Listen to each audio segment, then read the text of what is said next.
Gracias.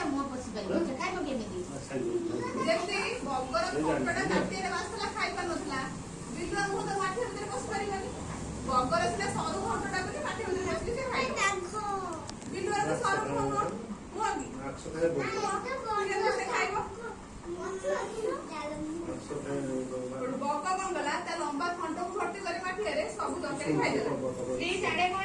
ହେଲା ମାଠିଆରେ ତ ବିଲୁଆ ପଶିଲାନି, ସେ ନ ଖାଇକି ଉପାସରେ ରହିଲା। ହେଲା ଏଠି ତମେ କଣ ଶିଖିଲ? କଣ ଶିଖିଲ କୁହ? ବଗକୁ ଖାଇବା ଦେଇନଥିଲା, ବଗର ରାଗ ଥିଲା। ବଗ ଗୋଟେ ଦିନ ଡାକିଲା ବିଲୁଆକୁ, କହିଲା ଆସ ଖାଇବ ଆମ ଘରେ, ମାଛ ତରକାରୀ ହେଇଛି। ସିଏ ବି ସେୟା କଲା, ତାକୁ ଗୋଟେ ଏମିତି ତାଟିଆରେ ଦେଲା ଯେ ସିଏ ବି ଆଉ ଖାଇପାରିଲାନି। କଣ ହେଲା? ଇଏ ତା ସହିତ ଯାହା କଲା ସିଏ ବି ତା ସହିତ ସେୟା କଲା। ଏମିତି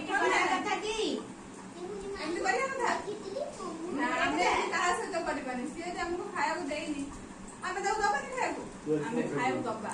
ନହେଲେ ଆମେ କଣ ଲଳିତା ସେ ତ ଖରାପ, ଆମେ ତ ଖରାପ ହେଇଗଲେ ନା। ଆଉ ଯିଏ ଯାହା ସହିତ ଆମର ଖରାପ କରିଥିବ ଆମେ ତା ସହିତ କେବେ ଏମିତି ଖରାପ କରିବାନି। ହେଲା ଆମେ ସବୁବେଳେ କଣ ହେଇକି ରହିବା? ଗୁଡ୍ ଗାର୍ଲ ଗୁଡ୍ ବୟ ହେଇକି ରହିବା।